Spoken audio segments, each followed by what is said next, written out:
जय माताजी, सत श्री अकाल, अस्सलाम वालेकुम, नमस्कार। Yes friends, welcome to my YouTube channel बापूनी टेनिस वाणी। वेल फ्रेंड्स, बापूनी टेनिस वाणी में आपનું સ્વાગત છે। Thank you very much.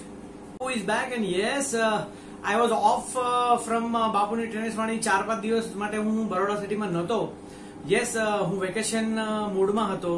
Well, I M back and yes, ક્રિકેટના ન્યૂઝ હું તમને આપું તો પોલો ગ્રાઉન્ડ પર યસ મરાઠી સમાજની ખૂબ જ સરસ ટુર્નામેન્ટ હતી અને 2 દિવસ પહેલા ત્યાં ફાઇનલ્સ યોજાઈ હતી।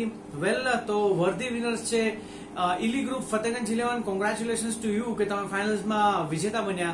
વેલ, મરાઠી સમાજની જે ટુર્નામેન્ટમાં રનર્સ અપ હતા ग्रेट मराठा 11। वेल, तुमने पण कॉन्ग्रेचुलेशन है। वेल भैया, अगर सेमीफाइनल्स की बात करूं 4 टीम की तो शिव साई 11, ग्रेट मराठा 11, इली ग्रुप फतेगंज 11 અને શાસ્ત્રી પોળ આ 4 ટીમો સેમીફાइनल्स में थी। खूब જ સરસ ક્રિકેટ જોવા મળ્યું હતું આપણે टूर्नामेंट में। वेल भैया, अगर मैं अवार्ड्स की बात करूं तो अपने चालू कर रहे हैं बेस्ट बॉलर से। यस, तो बेस्ट बॉलर जाए छे करण जाधव ने। खूब જ સરસ bowling, 18 wickets in the tournament. તો well done to you Karan. અને આપણે વાત કરીએ છીએ બેસ્ટ બેટ્સમેન ની। वेल, तो best batsman goes to Pradeep Patil of Ili group Fatehganj. Congratulations Pradeep तुमने। वेल भैया, अगर मैन ऑफ द मैच की बात करते हैं तो भी जा रहा है प्रदीप पाटिल को। क्या बात है प्रदीप भाई, आपको तो चांदी हो गई। અને again man of the series ની આપણે વાત કરતા again it goes to Pradeep Patil from Surat इली 11। तो खूब જ સરસ, सभी जगह प्रदीप पाटिल ही छाए हुए हैं। तो बहुत ही बढ़िया प्लेयर और पूरी जो ये सीरीज थी बहुत ही बढ़िया आपने प्रदर्शन किया है Pradeep Patil. Congratulations once again. Marathi Samaj tournament 2019 वर्दी विनर्स इली। वेल फ्रेंड्स, क्रिकेट ની વાત ચાલુ છે તો તમને જણાવી દઉં કે આપણા વડોદરાના ખૂબ જ સરસ ઓલરાઉન્ડર યસ અંબાજી में રમે છે। યસ, એનું નામ છે કેપી કિરણ ચૌહાણ।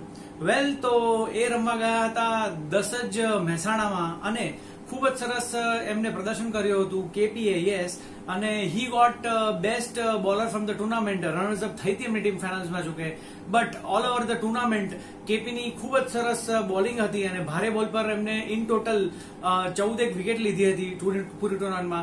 તો ખૂબ જ સરસ વાત છે। અને એક વાત જેને કહેવાતી હોય છે કે સારા પ્લેયર્સ જે હોય છે ક્યારે ને ક્યારે પોતાનું પ્રદર્શન ઓલ ઓવર ક્યાંક ને ક્યાંક આપી જ દેતા હોય છે।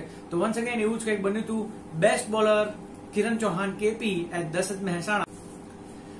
યસ फ्रेंड्स, ક્રિકેટની વાત ચાલુ છે તો હું તમને જણાવી દઉં કે સિમ્બલી નાઇટ ક્રિકેટ ટુર્નામેન્ટ યસ સિમ્બલી નાઇટ ક્રિકેટ ટુર્નામેન્ટ ફાઇનલ્સ હતી 4 દિવસ પહેલા અને ફાઇનલ્સમાં શિવ 11 વર્સિસ કેજીએન 11 આવી હતી। તો ખૂબ સરસ વાત છે।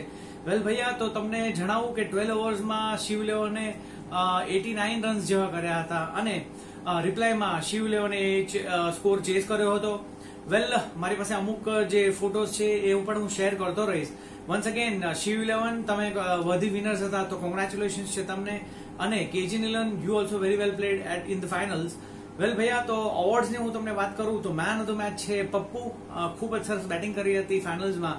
તો Pappu again congratulations to you, main of the match. Well, best bowler ની આપણે વાત કરીએ તો વન્સ અગેન આજકાલ તો એવું જ લાગે છે કે જ્યાં પણ બેસ્ટ બોલર બરોડા સિટીમાં હોય છે તો એક જ માણસનું નામ બોલાય છે, જે છે અફઝલ। તો congratulations Afzal to you. Best batsman of the tournament તો આપવામાં આવે છે ઇલુ પઠાણને। વેલ, ઇલુ ખૂબ સરસ batting, congratulations. Yes, again man of the series ની વાત કરીએ તો સિમ્બલીના મેન ઓફ ધ સિરીઝ હતા ઇલુ પઠાણ વન્સ અગેન। તો again congratulations to you and Shiv 11 તમને બી કોંગ્રેચ્યુલેશન્સ છે। વેલ ભૈયા, એક વાત આપણે કરીએ ને કે સારા ખેલાડીઓ સારી ટીમમાં રમતા હોય એમાં પરફોર્મન્સ કંઈક સરસ જ આવતું હોય છે। તો એવું જ કંઈક બન્યું હતું શિવ 11માં। ખૂબ સરસ ટીમ, આનંદ પ્રતિક શંભુ પણ હતા, સાથે સાથે જાવેદ અને મુબીન અને મૌલેશ પણ ટીમમાં હતા। તો વેલ, ખૂબ સરસ, congratulations once again to you, thank you. આ વિડીયોમાં ખાલી યાદ અપાવી દઉં કે don't forget the date 23rd of April. Well friends, yes 23rd of April મંગળવાર છે। Right to vote. यस, तो चुनाव नो समय है અને वोटिंग टाइम है। तो भैया वोट करना मत भूलेगा। वेल, मैं ऐसा तो नहीं कर रहा हूँ कि इसको वोट कीजिए, जिसको भी वोट करना हो कीजिए, लेकिन जो अपना राइट टू वोट है, जे तमारो मतनो अधिकार है, जे तमारी राइट है, ए तमारी ड्यूटी है, एने तमे पूरी करो અને મત આપો। તમારા ફ્રેન્ડ્સ અને ફેમિલીને લઈ જાઓ અને વોટિંગ કરો। તો ખૂબ સરસ વાત છે। Well, once again right to vote અને ઇટ ઇઝ વેરી ઇમ્પોર્ટન્ટ કે આપણે હર કોઈ મળીને વોટિંગ કરીએ અને એક જાગૃત ઇન્ડિયન તરીકે આગળ આવીએ। તો 23rd એપ્રિલ મંગળવારે વોટ કરવાનું ના ભૂલતા। Thank you very much.